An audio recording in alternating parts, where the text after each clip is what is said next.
La fondation Brice Dimiti Bayedissa n'a pas été créée pour être, mais plutôt pour faire.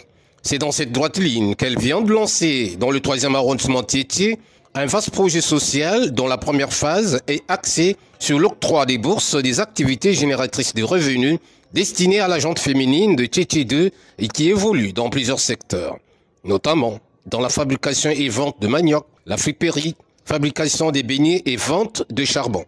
À ce sujet, les bénéficiaires ont reçu des enveloppes pour leur permettre de s'émouvoir dans leur activité de prédilection, avec l'idée de ne plus être des femmes éternellement assistées. Papa Dimiti nous a donné l'argent pour acheter le sac de farine et lui, pour continuer de faire le commerce dans le quartier. Donc je remercie beaucoup Papa Dimiti.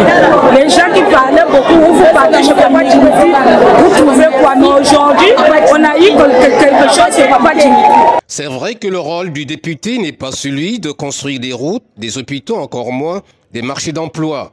Cela revient au gouvernement. Mais n'empêche que le député, dans le souci d'accompagner et d'assister ce mandant, puisse faire certaines réalisations. C'est le cas de l'honorable député Brice Dimiti Bayedissa de Tiétié 2 qui a pensé initier ce projet en faveur des femmes de sa circonscription électorale. Une façon de mettre en valeur sa promesse de campagne. S'intitule Apprends-moi à pêcher. Voilà, c'est dans le cadre de l'autonomisation. Nous avons décidé d'accompagner les mamans, accompagner les femmes. Nous avons lancé la première phase des bourses, des activités génératrices et revenus. Donc pour accompagner ces mamans qui ont des projets. Ces mamans ne demandent pas grand-chose. Ils ont besoin que des petits moyens pour exercer leur commerce. Donc l'initiative vient de moi-même et le peuple que vous avez derrière moi, les mamans, j'avais fait une promesse pendant le 8 mars. J'ai dit au moment je vais vous accompagner. Et lors des élections aussi, ces mamans m'ont accompagné. Ils ont voté pour moi.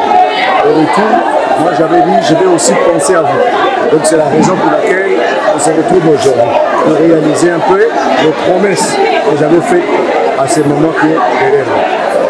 Cette opération d'octroi des bourses poursuivra dans les prochains jours avec comme cible les femmes évoluant dans la filière bois, jardinage, couture et soudure, sans compter la remise gratuite des permis de conduire. Une autre manière pour l'élu du peuple de lutter farouchement contre la pauvreté dans sa circonscription électorale.